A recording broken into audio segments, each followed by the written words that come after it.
You're listening to InYourHeadOnline.com, and it's me, it's that busy to the jizzy, the D-O double jizzy, BG James. Listen, get it, got it, good. Welcome to In Your Head Wrestling Radio. I am the internet icon, the pride of the pilgrims, most honest man of podcasting, handsome Jackie Jones, along with my right-hand man, my audio soulmate, the enforcer of the Headyverse. 1 inch biceps, the power goat. How about that, Jack? It's very powerful. It's very powerful. And joining us right now, and he might be wondering why, after all that, we have he is. the world's most dangerous man, the godfather of MMA, and now also a podcast host, Ken Shamrock, with us.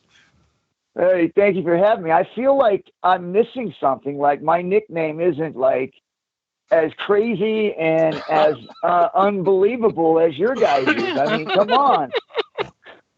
Unbelievable. I just like, where's mine at, man? Come on. I want to be able people to start thinking and questioning what I'm saying and doing. 1 inch biceps and the one that always tells the truth. Okay. Right. And you know, though, that makes me even more fearful when you say that you don't have an unbelievable nickname and you are the world's most dangerous man. Now I'm even more like well, yeah, but see, that's not so unbelievable when I actually no, it proved isn't. It. I actually proved it, man. Come on. It's very true. It's very true. When did that nickname come about?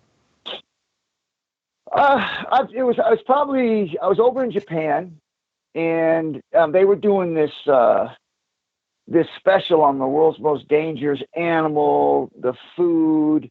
I mean, it was a lot of things that they were doing the most dangerous, and they were trying to find the most dangerous man.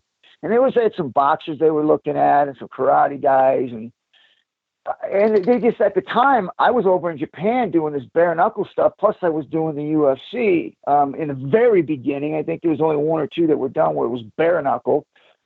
And I remember they were trying to find the dangerous man, and they literally came up with me as the world's most dangerous man. And when they first approached me about it, I thought to myself, like, well, wait a minute, because, you know, back in those days, we weren't looked upon as being cool. We were looked upon as these barbarians, these people that came out of prison and they killed people.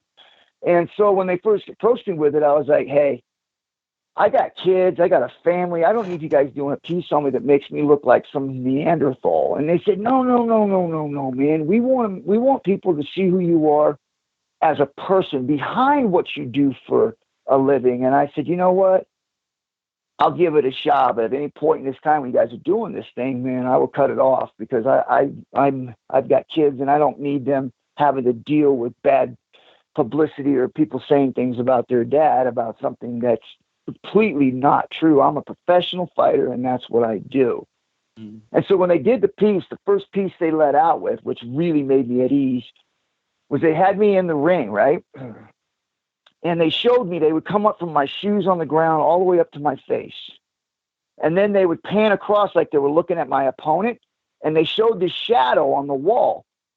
And it would look like this big old giant in the shadow, right? And it had these boxing gloves on and his headgear on. And it started to pan up from the ground. It showed the wrestling shoes. And as it showed the wrestling shoes, it panned up a little bit and showed the boxing gloves and a little bit of the side of the leg. And then it panned up and showed just like the side of the shoulders, which was kind of awkward. You couldn't really tell at the time. And then it showed the side of the headgear. And then it kind of like backed up and showed my son, who at the time was 5 years old, standing in the corner. And he had the headgear on, these big old oversized boxing gloves, and my wrestling shoes he had on his feet. And it showed him, and it looked like in the shadow, like there's this big old man standing with all this gear on. But when they panned back, it showed my kid in the ring. And then they came out charging at me, and my kids jumped on me and started beating on me. And that's when I realized that they were really going to do a piece about me as a person. But I think it was CBS, ABC, one of those big stations like that were the ones that came up with the... it was a major network, and they came up with the world's most dangerous man. It just stuck with me after that. Yeah, it's a great name. I mean, you can't get much better than that. And it's no. Well, actually, before that, I was the Ken the Rock Shamrock when I was first coming out and fighting in the Holds Barred. which that owning that nickname, I found out, became very useful for you later in life. Yes, it did, because in pro wrestling, I had to kind of use that for some leverage later on down the road. Before I go too far in the wrestling, I do want to ask some about the early days of UFC, because I was listening to your podcast, the Most Dangerous Podcast, and it's like you said, the Wild West of MMA back in the early days, and that's when I was a real big fan. I would buy all those the early pay-per-views, and it was fun to see. It would really be like a sumo guy versus a karate guy, but when do you think when did it start to become something that people train specifically for, like where MMA became like its own form of fighting? I don't know. The transition kind of moved. I mean, it moved fast, I guess, when you look at it from 30,000 feet up. But like when I was actually in it and you're actually doing it and you're actually following it, you don't even really see the transition, right? You don't really actually see it happening, but it did. It transformed. And then you look back on it and you go, wait a minute, man, we used to do all this and now we're doing this. And so it was I tell you, we were in a very unique situation to be able to go into this thing, being the very first one. No one knew anything about it, and be able to kind of almost, pave our own path of being able to create different moves and different setups. I created the ground and pound. It wasn't called that then, but they called it the ground and pound nowadays. But I created that for Royce Gracie, and then I created to be able to get strikers to throw punches at you, you had to throw punches at them, so it was an easier takedown. So there was a lot of stuff that I incorporated with kick, shoot, or kick and wait for them to throw a punch and then shoot. So all these things that we were developing along the way to try to help further and benefit us being as grapplers against strikers, being able to get the strikers to open up by throwing punches and not waiting for us to shoot or setting us up when we shot to be able to throw a knee or a punch. So all that stuff that we were trying to create back then, now you see it's so technical. There's so many different setups. But really the foundation came from the very simplest stuff. It came from the sitting in the guard, following the hips, smashing the hips down, smashing, punching on them when their legs were flat, when their legs were not moving, or when they were wrapped around your waist, you could ground and pound them. When they opened up, smash the hips down, follow the hips, keep them from submitting you. And now you've got all these other things that have developed off of that. And then when the takedowns, you look at, strikers were getting better because they were setting back, waiting for guys to shoot on them, and they were able to land knees and punches better because they weren't opening up on guys. So then you had to engage them. The only way you can engage them was to get better at your stand-up, being able to use your footwork to get in close enough to hit them so they have to hit you back, and then you could shoot. So it really it kept developing more and more as the grapplers got more at trying to get the strikers to open up, and the strikers tried to get the grapplers to engage in the striking, and then it just became what it is today. I mean, where you've got, both. I mean, it's not even a style anymore. There's no such thing as a striker or a grappler anymore. It's just MMA. Yeah, MMA has become its own style, its own sport. Right. So back in the day, you had all them different disciplines, and you were really developing different types of techniques that would work to try to help open up your opponent. And just as doing all that, then it just almost like it just kind of formed into one thing, and that's MMA. Yeah. And not just because you're here, but when I watched, because I watched them all live at the time, and I always rooted against Gracie because, it would just annoy me when he would lay on the mat and just wrap stuff. Obviously he won the fights doing this, but as a fan at home, it was I found it boring, and it's just like, man, it kind of obviously he could kick my ass, but to me watching it, right. Like almost like this is kind of a cheater, not a cheater, but kind of a weak way out of a fight, like just laying there and wrapping the guy up in your gi. And well, I thought I had more to it than that. I just felt like the things that they did with the rules and the way they were changing them, even in the very first one when they took my shoes away the night before, but yet he was able to wear the gi. I mean, how was my shoes a weapon and his gi wasn't a weapon? So there's just different things that they did like that really irritated me. the last fight we had where he threw a knee and hit me in the groin, that wasn't a mistake, man. Come on, man. We've been fighting for a long time. There's no way you knee somebody in the groin like that. When you're standing in front of each other, it's not like there's a whole lot of movement. And he throws it and lands it that low. We're too good for that. There's no way I'd miss like that. And he's not missed like that. So for me, it was, pretty much intentional. I know why he did it. And he did not want to be in the ring with me, and he knew I was going to make him stand up and fight me and wasn't going to go to the ground, and there wasn't anything he could do about it. And so he was trying to find a way out, and unfortunately he found a way out. Do you two have actual bad blood between each other? I try to put everything behind me. I don't like doing that because we've got to see each other traveling and doing different events. So I try to put it behind. But I think this last one, the last fight we just had, really, it really, really turned me very, very, I don't even know what the word is, but I just very disappointed because I felt like we owed the fans, we owed MMA, and we owed ourselves something better than that, being able to stop a fight on a foul and then giving it a win. They've been putting in a win column. To me, it's just it's not fair to the fans. It's not fair to me. It's not fair to MMA. And it sure as heck isn't fair, period. In those early days when there really weren't a lot of rules, what were some of the worst things that happened to you from when you were fighting? Did anyone? You mentioned Gracie, kicking you in the nuts, but at the time when it was legal, did that happen a lot? Well, I mean, yeah, but there was much different fighting style. Like when he mentioned, "Whoa, we fought like that before," and it's 20 years later, where the sport has grown. I'm thinking to myself, yeah, well, if it was like that, that would not have happened because I wouldn't have been there. Right. Because when you're doing something and you're training in a certain situation, you're training by what the rules are. And there's no way if that was legal like that I'd have been standing in front of him like that because obviously I know that you can get hit in the groin. But, just stuff like that to me is just very disappointing. And so I think when in the old days when you were fighting, you always understood what you were up against. Even when I was trying to get a choke on somebody and they bit my arm because I was trying to choke them, but then I could just grab them by the ear or by the fish hook or whatever I needed to do to pull their face back so I could hit them, when they bit me, so I could do something. But now with the way things are, it's just you're not set up to do that. But I think the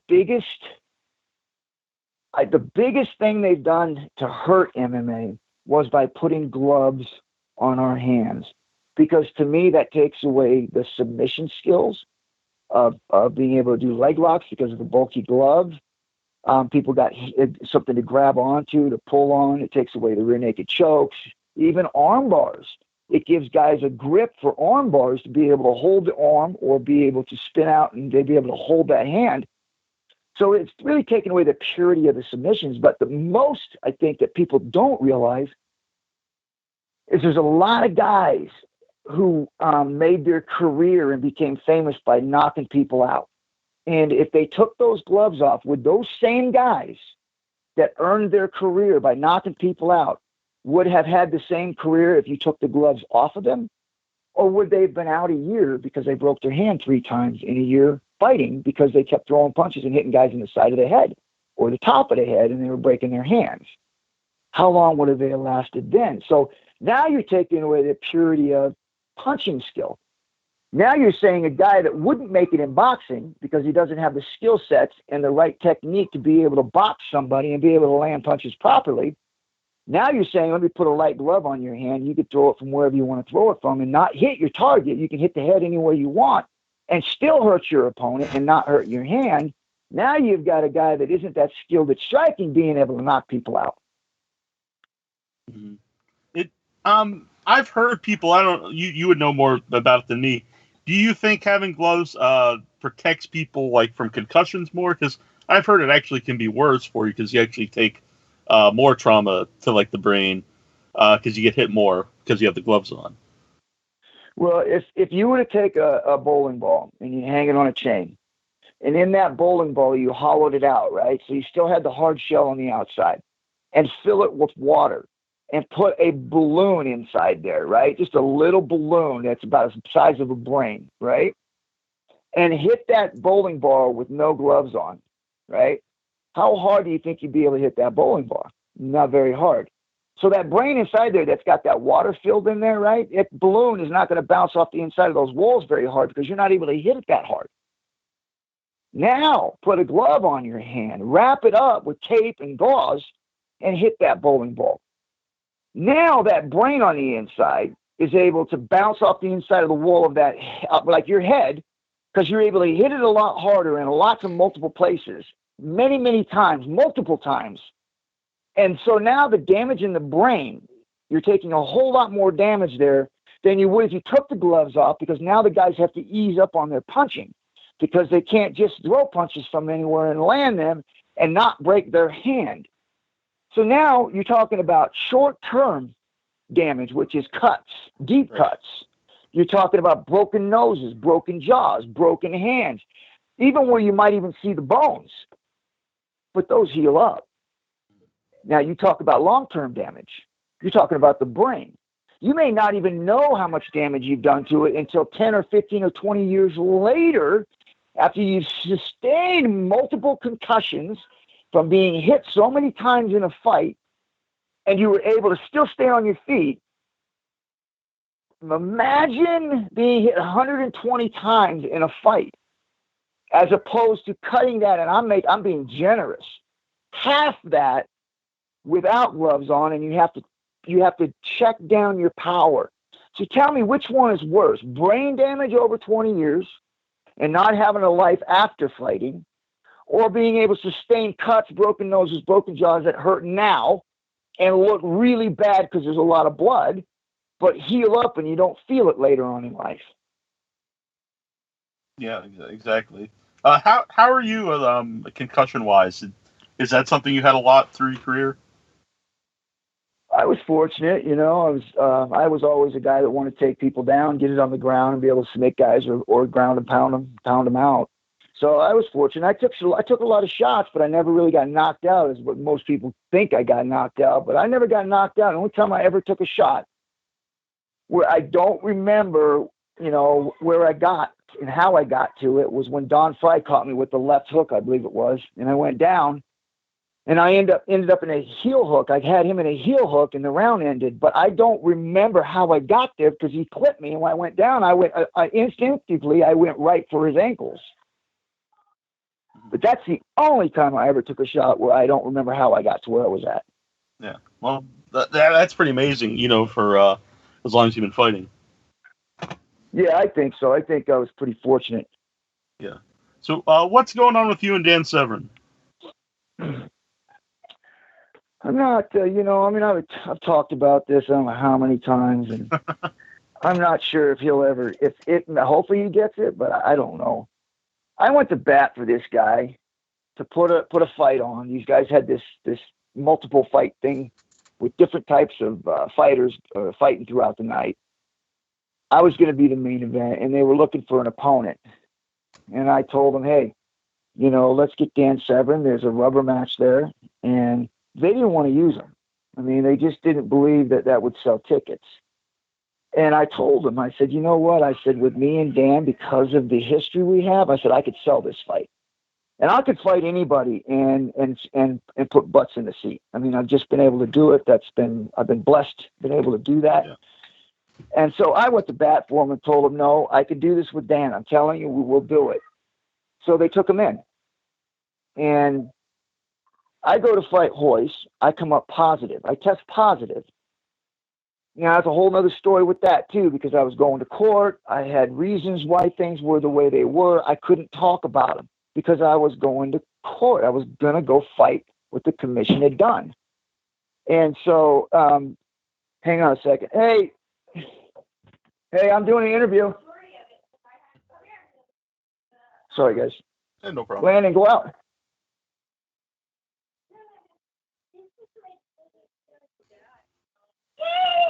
So here I was, put this guy in a position because he wanted to do one more fight. And, I said, yeah, this would be a good fight for me. I can end my career, fighting this guy and put it to rest. So when I come up and I find out that I had tested positive and I was going to court, I was going to fight all these things. Dan had did an interview or something about how I was ducking him and how I wouldn't fight him. And so I remember I said, I don't remember what it's through my business partner or somebody. I said, tell him to stop, throwing me under the bus because I can't talk about this. I can't talk and I can't get on and do an interview. I can't say anything right now about what's going on and I can't defend myself. So tell him to stop. Well, he didn't stop. He kept going and kept trying to force me into a fight. And I was like, and I even did interviews at that saying, listen, I would love to talk about it, but I can't because right now we're in the process of fighting it. Mm-hmm. And if I don't win the suspension, then I'm going to be suspended for a year, so it won't matter. So here he was going and trying to throw me on the bus, and I was afraid to fight him, doing all these things. And he knew I couldn't talk about what had happened. The whole time he did that. Then even when it's over and I was suspended, he still was out there saying how I was afraid to fight him, and he knew that I had been suspended, and so did everybody else. Uh-huh. I couldn't fight for a year. Even to this day, it's like this guy doesn't. What is he? Doesn't he? He don't listen. It's still saying I'm afraid to fight the guy, and I was like, at this point in time, in my heart, I am saying, I stuck my neck out. I told these guys I could put the fight on, that I would do the fight, that we would sell it out. I would make sure that we do what we need to do to put butts in the seat. I could do it. I went to bat for him. He turns around and stabs me in the back. He thinks now I want to go do something to help him out. What is he, crazy? About Dan Severn, why didn't the feud ever take place when you guys were both in WWF? The same reason that I just told you about with what had happened with these guys not wanting to use Dan. Because he is flat as a board. People, for whatever reason, he just doesn't know how to sell a fight. And in pro wrestling, it's even worse. I kid you not, as God is my witness, I was standing in the gorilla station getting ready to go into the ring and wrestle Dan for the first time. Dan takes his shirt off. He wipes his armpits with it, and he throws it out of the ring. Vince is in the gorilla station, along with the other guys, and literally, because they have a headset that goes in there and talks to referees, tells Dan to put his shirt back on. This is the honest-to-God truth. He didn't want Dan to have his shirt off because Dan was so out of shape. Even pro wrestling, it's an entertainment industry. And yet he can't go out there and put himself into better shape. This is what the stuff that I'm talking about. I went to bat for him. I knew I could sell the fight with him, and yet he threw me under the bus.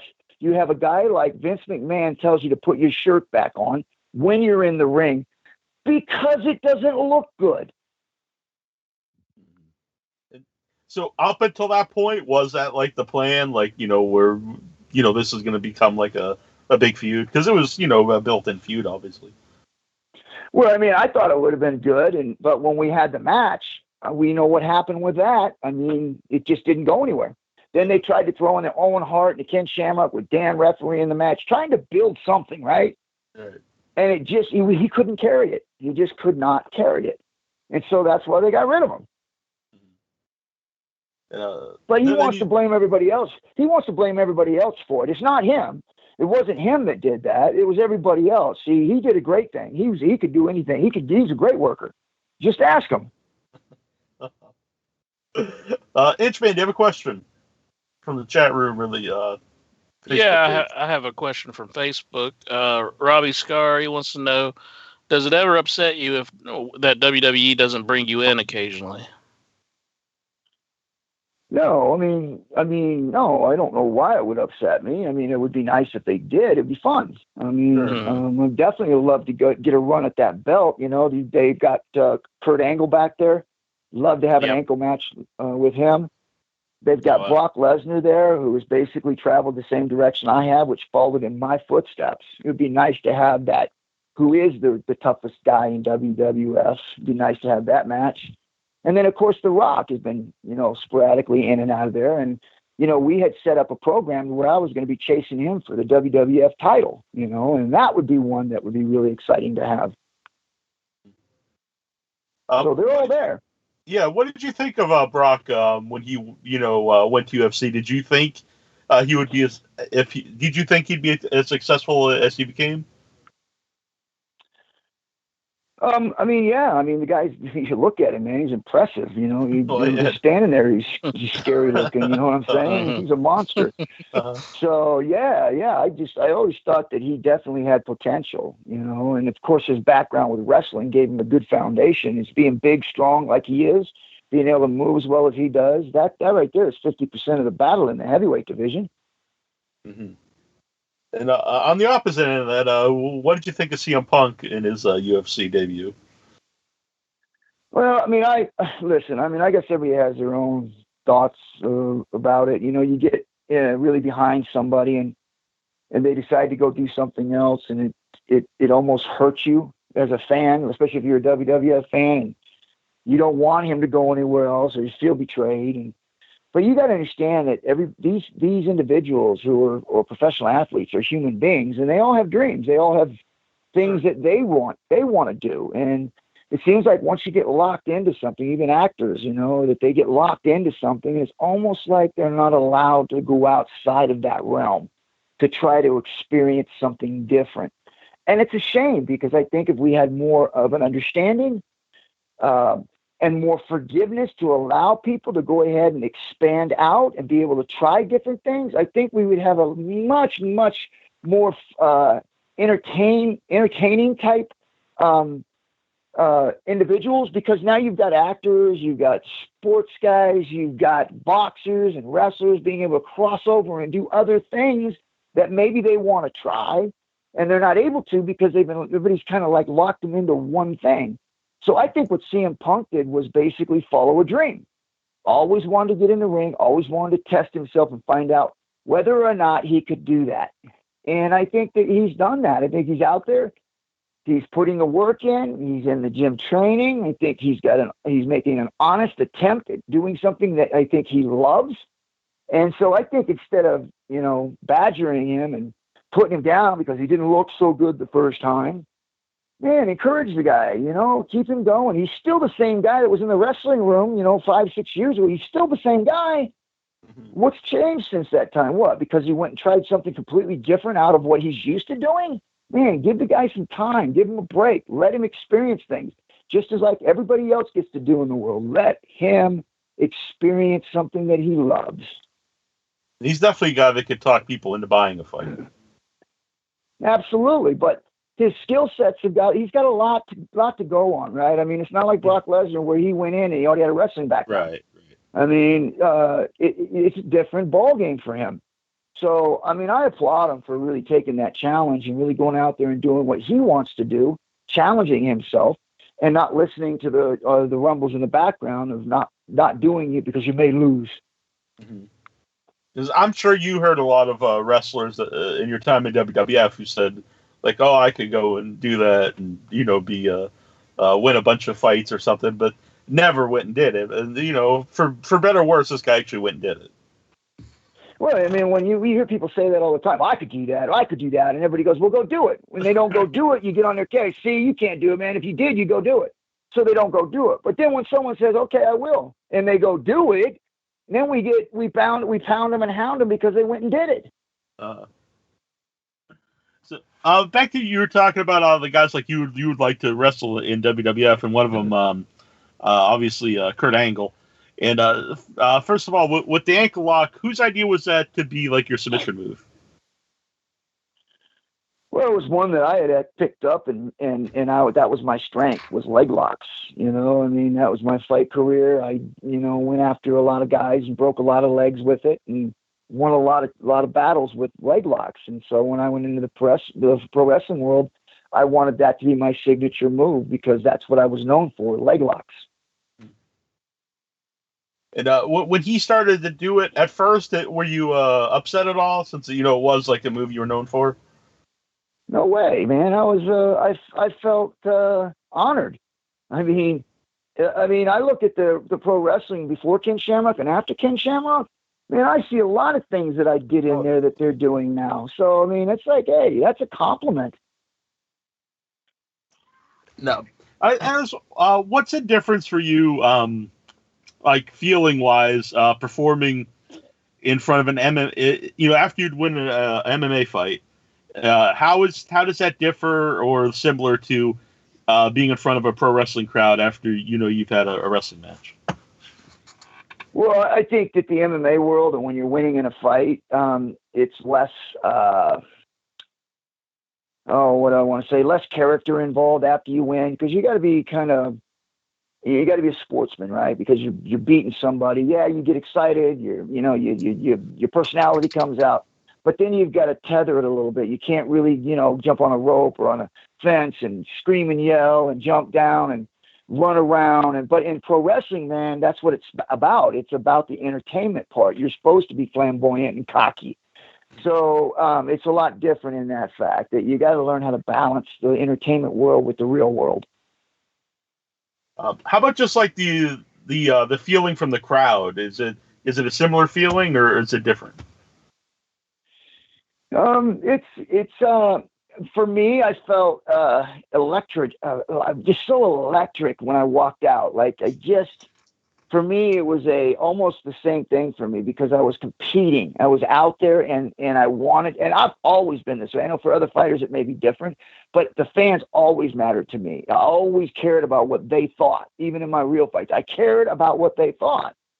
So for me, it was kind of the same thing. There's a lot of other fighters don't care what the fans think because they're out there to do a job and they're focused on doing that job, whether they like it or they don't like it. The bottom line is they just want to win.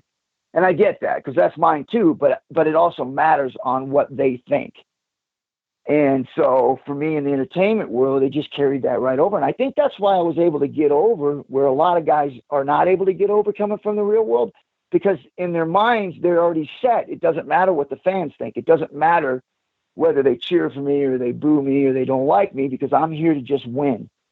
And but for me, it did matter. So when I went into the entertainment world, I had already had an ability to feel the crowd. I did it in Japan.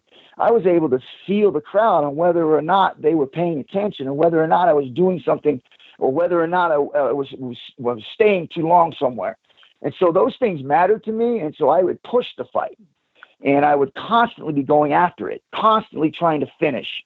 And I think that's why I was able to get over in pro wrestling, because my same mentality, pro wrestling was constantly doing something, constantly going after a move or creating an opportunity for a big spot. Which would you say was worse for your body, pro wrestling or MMA? For me, it was pro wrestling, no question. Because in MMA, I was able to go and take a guy down, beat him down, and win. I could do it in 2 minutes. And right. I had a bunch of fights. In fact,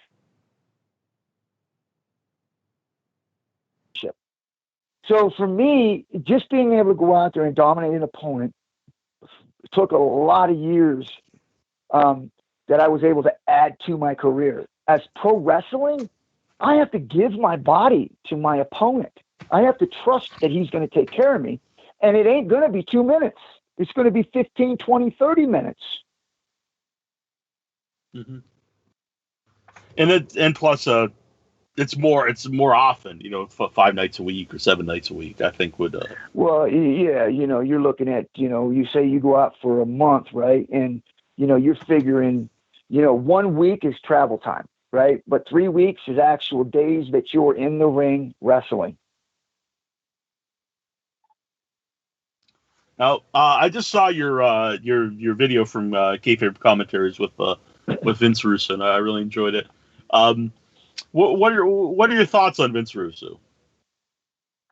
I think the guy is clever. Some of the stuff that he was able to write, some of the angles he was able to create. I thought he was a big part of that Attitude Era, and I appreciated him. I appreciated what he was able to do during that time, and some of the creativity that he brought to the table. So he was a part of that, just as like I was, and just like Brett and Stone Cold and, all the other guys that were a piece of that puzzle. He was the same. He was a piece of the puzzle that made it so great. Mm-hmm. Watching the video, obviously some of the angles that you didn't like and had a problem with, and Vince kind of has fun with that, like, man, who wrote that? Who wrote that shit? And obviously, but right. do you remember at the time, like, if he would come to you with like something, like, how would that work? Would he come to you with like, hey, you're going to do a dog food match, and was it like you have to do this, or we can work around? Like, how did that come up? How did that work? No, there was always a foundation and a direction that they would present, and then you would go and you would kind of talk it out, work it through, and really come up with your own angle and your own finish that would fit you and your character, and then you'd pitch it back. And so it was really a collaborating opportunity for all of us to be able to put the match together and feel comfortable with it. So it wasn't like someone said, this is the way it is, go do it. It was once we got to understand what it was, we just kind of talked through it and felt that was good or that wasn't good, and we would just talk it through and come up with something that worked for everyone. Mm-hmm. And when you went to WWF, did you have any talks at all with WCW before you went to WWF, or during your time at WWF? Did they ever try to get you?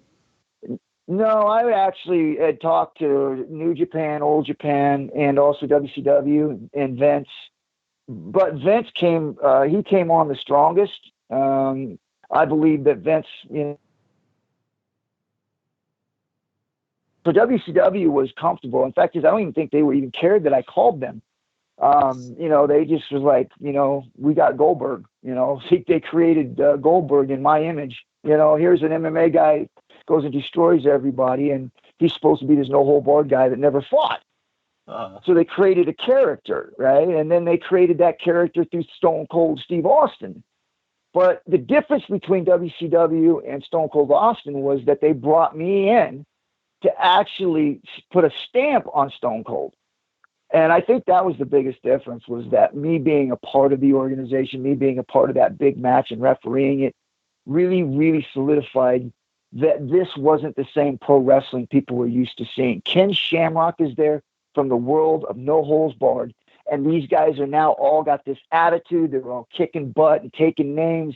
And it is a different wrestling organization. And people started to see the attitude from all of those guys. And me being a part of that show really put a stamp on it and made people think, wow, hey, these guys are really doing that stuff.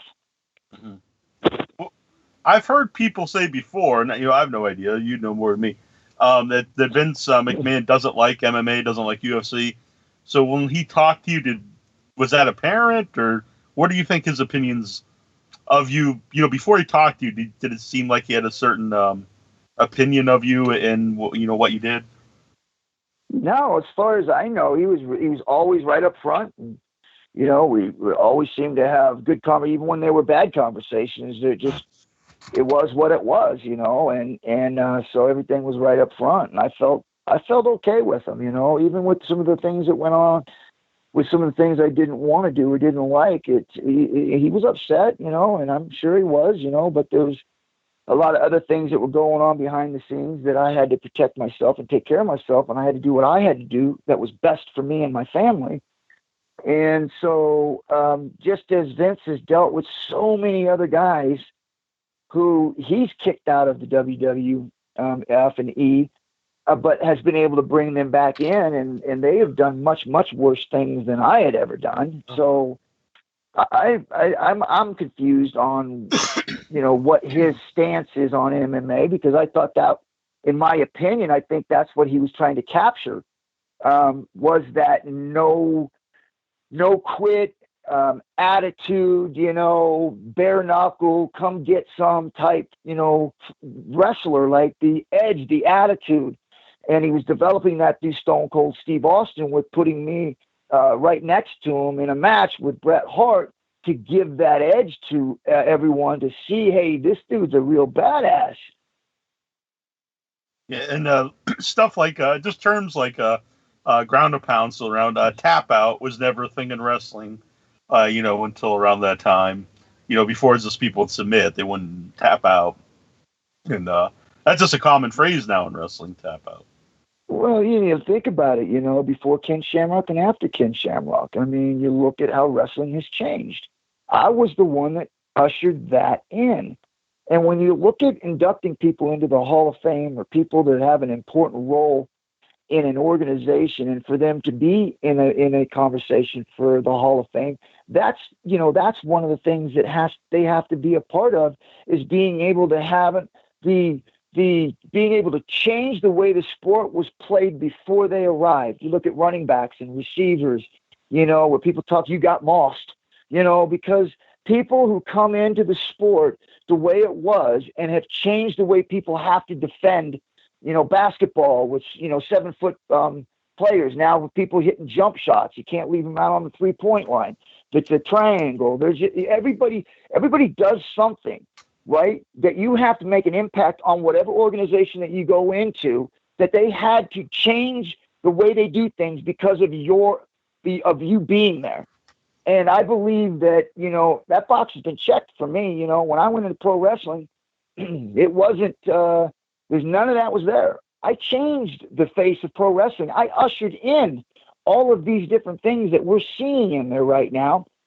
And, sooner or later, I'd like to be able to get some credit for that.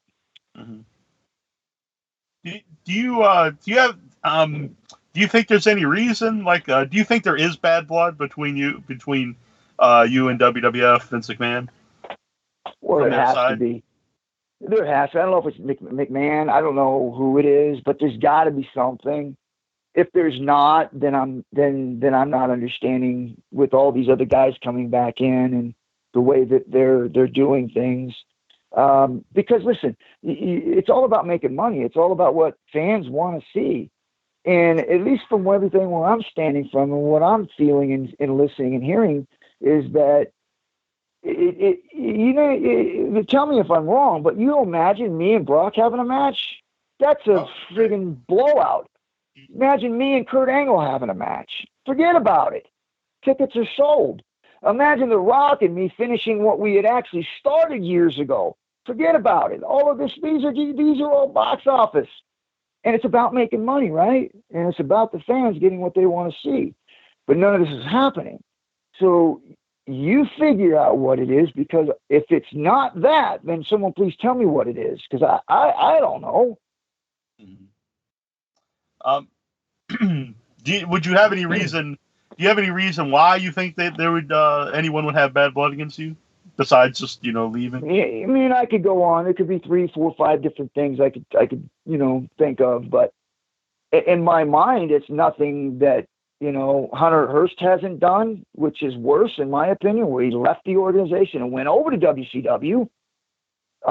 And there's several other guys there that had done things much, much worse than what I believe that I think that I had done, that betrayed the company. I never betrayed the company. I just had things that I had to have done and get done, and I had to leverage some things that I needed to be able to get what I wanted. And so it was just business. So, yeah, so for me, I don't think that I did anything that warrants what's happening now, as far as I can tell, because I mean, if they're telling me like, hey, it's just that people don't want to see you, there's really nothing there for us to work with you with, then okay, fine. But I think that they're missing it, because I don't think that definitely is not the case, not from what I'm hearing.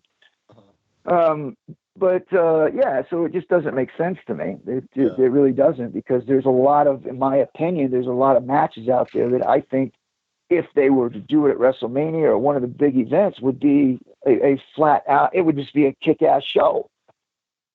Yeah, and honestly, I'm not going to say this just because you're here, but you versus Brock, I think, would be huge, because Brock himself is not only huge, but there is a little bit of problem when you put when you build feuds with Brock, because people really believe in Brock, so you can't just put anyone in with him, because if you put someone in the ring with him, at a pay-per-view, and it's someone the crowd doesn't really believe has any chance, it's not really that interesting of a match. If you put him with a big star, obviously, it's a huge match. So if you bring in, a Ken Shamrock versus Brock, and it's going to be two guys that the crowd believe in, it's legit badasses. Of course, that's just a huge match. Well, and you got to think of this too. Are they going to really fight? Am I going to allow Brock to do something to me and I don't want him to do it? Or am I going to flip off and just decide I'm going to turn around and whip his ass? I mean, that's also always in people's minds. If somebody stiffs them or if something happens, I mean, am I going to flip my lid and go after him, or is he going to flip his lid and come after me? That's what makes those matches exciting, because it could happen. I mean, it could very easily happen. There's a lot of attitude and a lot of pride in there. And one thing goes wrong, man, they could be having referees, going in there trying to pull us apart from each other because we're trying to really hurt one another. Mm-hmm. Did ECW ever try to bring you in, Paul Heyman? I don't think so. Like I said, that's a long time ago. I know I had a lot of people at one time try to contact me here and there, but I don't remember who they were. Yeah. I just know because, at the time they, if you remember Paul Varlin's, the polar bear, and they brought him in to, put over Taz, to make him like their MMA guy. So, I don't know if they ever offered you, I don't know if you would have done that either, going in. I'd have definitely jumped in with Taz, no question. I think that match was put out there at one time, but I'm not sure why it didn't happen. So yeah. I mean, honestly, now I know different, but even at the time, and I was never someone who, thought wrestling was real or anything, but I really thought Taz was like a legit, badass at the time. They did such a good job of, protecting him, and especially in ECW. He's a great worker.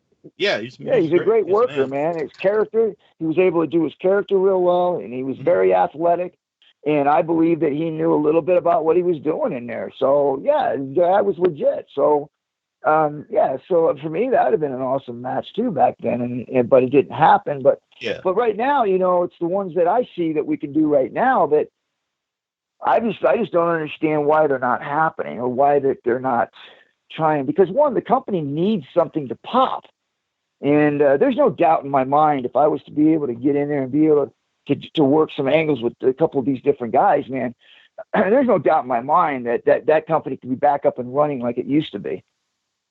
Do you still keep up with wrestling? Absolutely. You named, obviously some guys there. Do you watch it because you're a fan of wrestling, or do you just keep up because you think you should keep up with other different companies that you could potentially work with?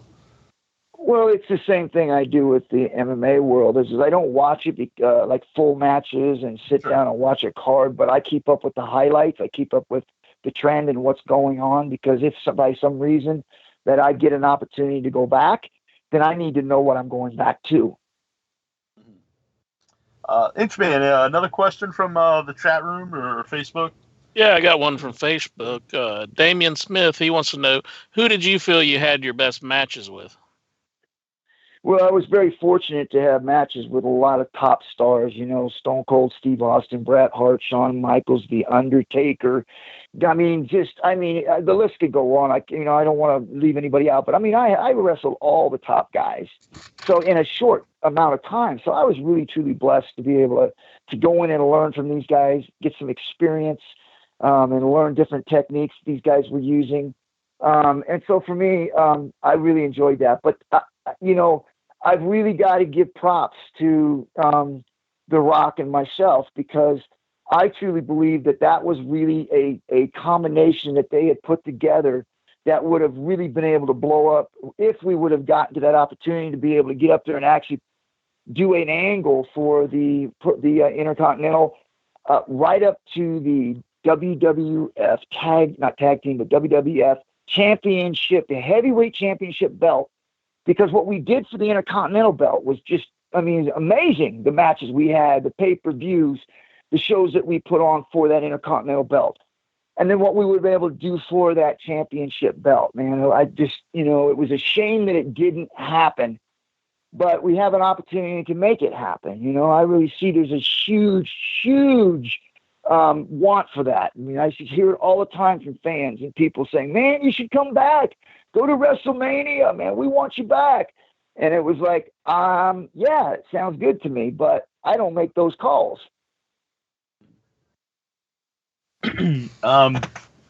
Java is dead here in the chat room. Wants to know, did any of the guys ever rib you backstage? I would assume they probably would. Oh, yes, they did, man. I mean, especially after we got to know each other. I mean, there was a lot of ribs and stuff that we did, but yeah, you know, Owen Hart put some Vaseline on a door handle one time. It's like, you know, I'm trying to go through the door and I put my hand on there and it was jizz all over it, I thought. But it was put Vaseline all over the door. So, yeah, it was just stuff like that. Guys are always ribbing and stuff. So, I remember I came out one time and I'm not sure who it was. You know, I traveled with Road Dogg and Blackman and all that, but we were traveling and I came out and it was freezing outside and I was trying to get in the car. And every time and we've seen this on TV all the time, but it sucked when it was below zero, is that I'd go to grab the handle and I grab the handle, they take off again. So just stuff like that, man. You having boogers coming out of my nose and they were frozen. I was like, dude, let me in the car. So what was traveling with the Road Dogg like? Good, man. It was fun. It was interesting, you know. You don't sleep on the road with those guys, man. You just constant ribbing, and you know, there's no way you're sleeping. Nope, ain't happening. What was Steve Blackman like outside of wrestling? Because sometimes they say people who might not have a big personality on TV, like, you know, outside, they might be different, or was he exactly like he was, you know, on television? Yeah, Steve was funny too, because he had that personality where he was flat, but some of the things he said were just funny because, like I say, he didn't have that flamboyant, funny personality, but he had this dry edge. But some of the things he would say, you just start laughing because the way he said it, you just look at him and he's got this straight face and, you know, he's serious and you just start busting up because it's just so stupid.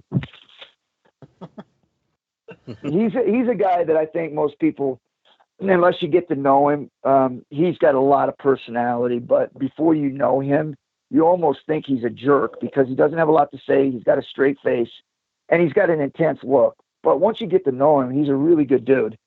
Yeah. I read a story one time when it said JBL did something to him, and like I think he either beat up JBL or you know, took down. Do you know anything about that? No, I think you're talking about the time when me and him were rolling in the ring, and JBL came up and started talking about how I could do that, and so then I said, okay, well, I'll tell you what, I'll lay on my back. You grab your best hold, and I'll bet you in less than a minute I'll have you tapping out. And he just started like, no way, man, no way. He says, and then as he's getting in the ring, he says, man, I don't have a good hold. I said, well, just grab whatever you want to grab. So I lay on there, and he grabs me in a headlock, and I'm telling you, it was 30 seconds, and he was tapping. So I think that's what you're talking about, because he was giving Blackman a hard time because I was rolling with Blackman. And I had caught Blackman into a few submission holds, and he was saying, man, you got to do better than that. Well, what are your thoughts on JBL? You know, the last few years, a lot of things have come out that he was a bully. I don't know, man. I couldn't tell you. I really don't know. To me, almost everybody was cool to me, you know, sure. But they could be different to other people, so I don't know. Yeah. I mean, for me, it's always, you know, how someone treats you, but you don't know. Right. It's been another question. Yeah, Renee from Facebook. He wants to know if you were asked to ever go into the TNA Hall of Fame, now known as Impact Wrestling, would you agree to go since you were the first NWA TNA champion? Oh, yeah, absolutely. That would be an honor, no question. But again, I don't think there's any issues there with me and them. I was there a short time. So, you know, but I get it. I got the belt and all that. But there was a lot of guys there that I felt put in a lot more time and a lot more work. So I'll just be patient and wait my time, because I know it'll all come around in the end, because you can't. And one thing I know is that you can't hide history. You can't deny history. It'll always keep rising to the top until people eventually face it. How did the TNA deal come about? Like, did you know Jeff Jarrett from WWF? I did, and we got along. And when he started up, I know they approached me because I was like, going back into MMA, and they felt like they could use that edge in their ring, their wrestling ring, and being able to use that character that had been developed over in the WWF, which again I ended up keeping and owning my name. So that was really an opportunity for me to go over there and take my character and be able to put it in the TNA ring. And I mean, like I said, I liked what they were doing. They were mining a lot of stars that weren't being used. The way they were doing things, it felt like everybody was happy. And but again, it's hard to compete with a mega monster like the WWF and being able to take market shares from them when you really don't have another organization, a pay-per-view organization that is big enough to be able to do that, especially when there's already something built and that they're more locked into the WWF than anybody else. So you're not going to be able to steal that company from them. Any more questions from Facebook or the chat room? Yeah, Renee also wants to know if you would be opposed to another wrestler bringing back the Lions Den match. No, absolutely not. I'm honored that, when people use and do things that are a part of the history of Ken Shamrock, it's an honor. I mean, I don't get mad about that stuff. I think it's awesome. Yeah. Does Dwayne Johnson ever thank you for the name, or do you get a cut of any of those movies? No, we worked that out a long time ago. He wasn't even involved in that. That was between me and other people. Right. That was already worked out. So he didn't have anything to do with that. Sorry. It's too bad, though. It's too bad. I guess you couldn't have foreseen that he would go take off so big in the movies. Well, to me, it wasn't about the name itself, because I could have went after that if I wanted it, but that's not the reason for it. The reason for it was because I just needed to get back to my family. I needed things to happen for me because, there was a lot of stuff going on during that time, and I needed that time. So I was able to do that. Yeah. How do you stay hungry to once you get like a lot of fame and you made money, in your career, how do you stay hungry, for fighting? Because a lot of people don't. It's easy though, man. As long as you have that desire and you have the desire to want to accomplish more. And for me, it was always about more. It was always about trying to do more. And so I always created opportunities for me to be better and be great. And if I won 2 titles, I wanted to win 3. It never stopped. And if I won the 3, then I wanted to win it quicker next time. So there was always something that I wanted to challenge myself to do better. And so it never got old for me. As I got older, I wanted to challenge myself to be the oldest guy in the ring and be able to get a win. So there was always ways for me to challenge myself and be great. Yeah. How grueling were those early UFC ones when they were tournaments, one-night tournaments? Dude, they were. I mean, you're talking about 4 street fights, right? Where you just get out on the street, and you fight one guy, you go take a rest for 5 or 10 minutes, and you go get in another street fight. I mean, that's what it was like. Except these street fighters were all tough. They all had skills. Right. Did you ever fight for Pride in Japan? Yes. Yeah. What was the differences, between fighting for the 2 different companies? Well, I think, over there, the rules were always bent, especially in Pride where, it was just really swayed, and you could tell that there was a lot of fixing and stuff going on between because even like when I got into a fight, it's the way that the judges were going, and, even with Don Fry where, I looked at that fight, it was a great fight. But I just don't know how he won the fight. He knocked me down 1 time in the fight. I thought, if I watched the fight, I landed more punches. And I had him in 2 different submissions where I had actually finished the first round with him in my heel hook. And then in the 3rd round, finished him within a heel hook. So it's just, to me, if you look at the fight and you look at the amount of attacks and attempts, it's not even comparable. So, that stuff like that, where he was coming in on his first fight, he had a 3-fight contract. I was done with my contract. So I knew that would probably happen. So it's not like I was in shock when they awarded him the split decision. And the thing with Sakuraba, where I got hit and I slipped through the ropes and they stopped the fight. It was like, what are you stopping the fight for? I mean, I slipped down. I got back up. You didn't have to stop the fight. So just stuff like that. And you've seen it in a lot of other fights with some of the decisions and things they were doing. And sometimes with the gloves, I question whether or not the gloves were packed, especially with Sakuraba. When I fought Sakuraba and the gloves that he had on, I tried to question the gloves and they took them right off him. And as I was pointing at him in his corner, because when he caught me with the glove in the back of the head, it felt like a rock. And so I said, hey, what about them gloves, man? Check them gloves. They immediately stripped the gloves off his hand and took him out of the ring, took him away from the ring. Wow. And I watch a lot of Pride, and some of the early ones, I mean, there was a couple fights that were just, they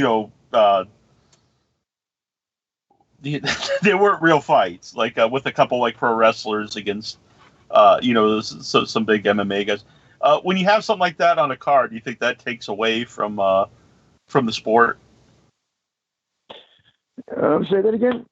Because there's on some of the early Pride, there were a few fights that just weren't real fights with like a pro wrestler that they wanted to build up, like a pro wrestler from Japan. If you have all real fights on a card, and then there's one that's fixed, does that take away from the whole program itself? Right. Well, yeah, because then you're questioning all of them. Right. But for me, none of that, and a lot of that stuff didn't happen. So at least in some of the things that I was involved with, but like in the very beginning, you weren't on talking about the one. Yeah. But there's some where they were split like that, and so how are you supposed to know what's what? Yeah, it's just kind of confusing. Yeah, I don't know. Like I said, I know that there was some things that happened when I was there, and some of the things that I was. Plus, it's a different culture. Was only one time. Yeah, it is a different culture there because they were always mixing them, and the rules and regulations there weren't the same as here. Right. Any of your kids show any interest in MMA or wrestling? Yeah, I got two kids that are fighting now. They're taking a break because they're one of them just got married, the other one's getting ready to have a kid, so they're taking a break. But again, like I said, with the money's being paid out and the direction and how long it takes them to get there, I'm not pushing them there because I think it's even if they do make it, they're not getting paid the money they need. Mm-hmm. How do you think mainstream sports media treats mixed martial arts? I think they treat them. I don't know. It's hard to say because I'm not. When you're balancing it between what boxing's doing and some of the other sports, I think that we're not at that level. You know what I'm saying? It's not like we're getting that level of attention, and so for me, I think it's not at that level yet. When I'm talking about, like when you talk about the boxers and the coverage they get, you talk about football, basketball, the coverage they get, you talk about ESPN and all that. So they're just now starting to put us on ESPN. So we're not getting the coverage and the exposure, even though the viewers and the amount of people that are watching is, if not more than what boxing is getting, but it's almost like we're still trying to build those roots, get those roots in deep enough to get that exposure. Where do you see the future of UFC or MMA in general? Well, I think until we get another organization that's able to compete with the UFC and being able to get fighters to be able to negotiate better contracts, being able to say no if they don't want to take a contract and go fight somewhere else, I don't think we're going to see the growth of, at least the amount of growth that we will see until that happens, because I think competition will just blow MMA up to another level. But we got to have that competition so fighters are able to, negotiate better contracts, being able to, fans being able to watch different organizations and be able to compete against the different TV wars or pay-per-view wars, like pro wrestling was doing with WCW and WWF. They were at an extremely high level when they were competing with one another. And I believe that if and when that happens, we get an organization that will compete with the UFC, fighters are able to negotiate contracts. I think that we won't see the level of MMA get any bigger until that happens. Do you think Bellator can be competition? And once they take the gloves off, once they realize that, okay, because they're, in my opinion, I think they're in a really, really good position right now, because if they can corner the TV market, which they're doing right now, once they corner the TV market, the pay-per-view market now all gets exposure and advertisement from TV, which is what the UFC did backwards, which is they did the pay-per-view first, and then they started doing stuff on TV.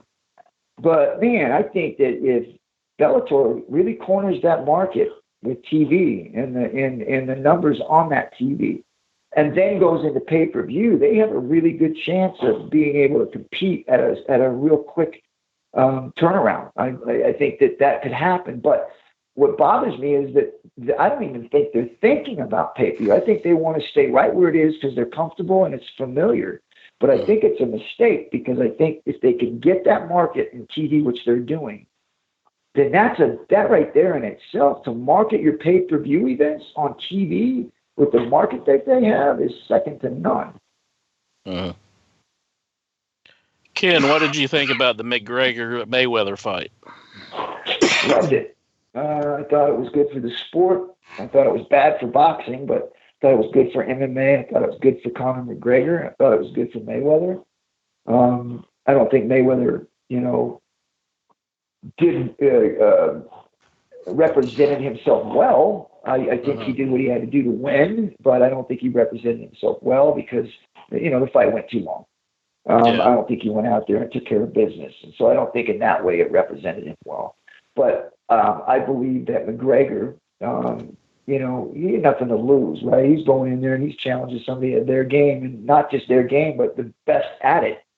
And so for him to do what he did, I thought it did him well.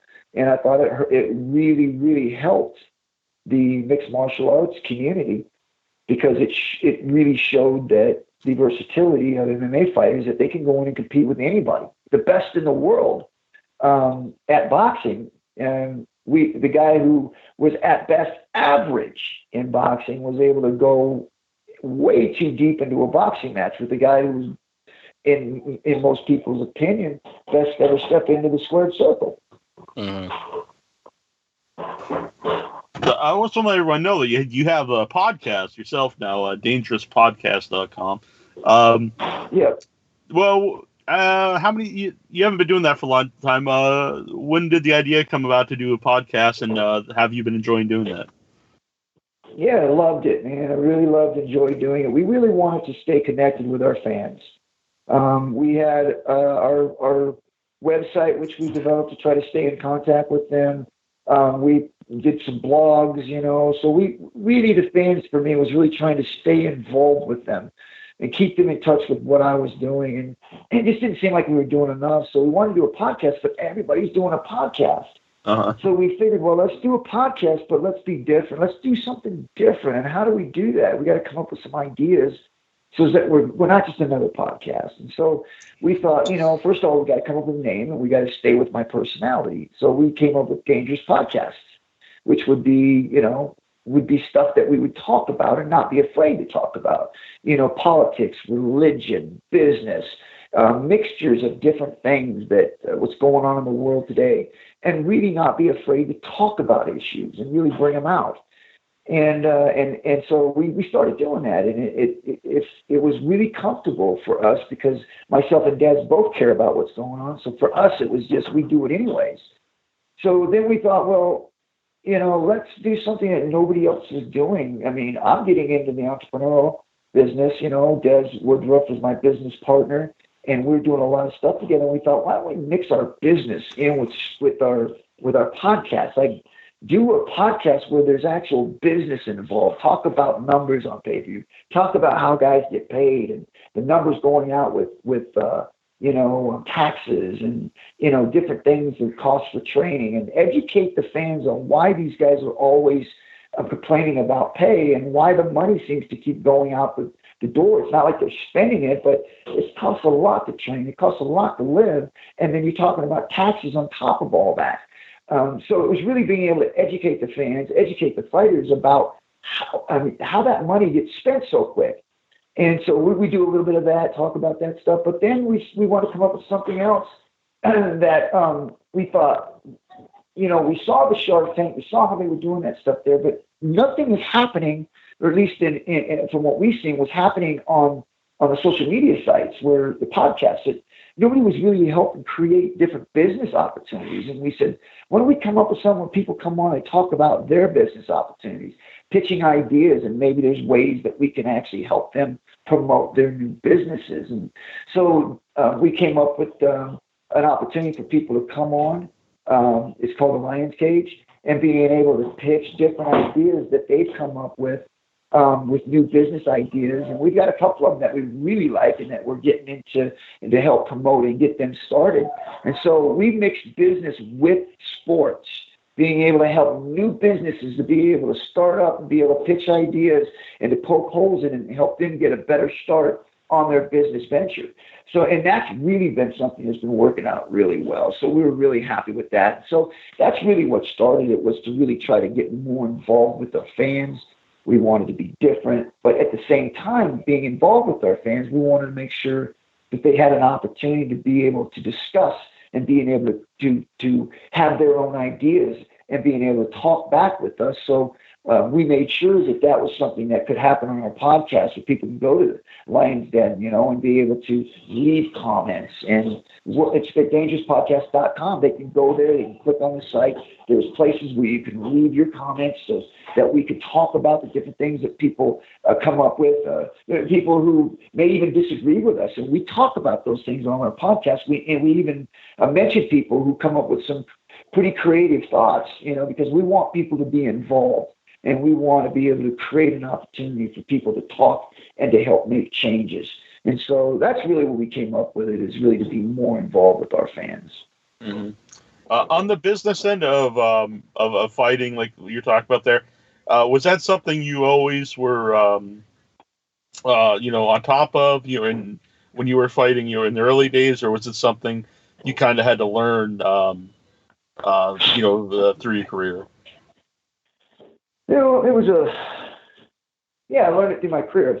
I was thrown right into it. Like, I didn't have an agent when I first started out. I had my dad, and we had done, group home businesses and, just learning the regular stuff in the world. But there was a lot of stuff that we came across that we had to learn on the fly.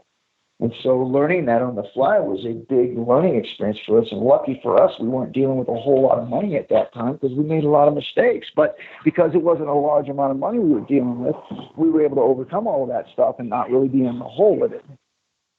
Mm-hmm. And it's good, like you said, not only teach fans about that, but other fighters, because, there's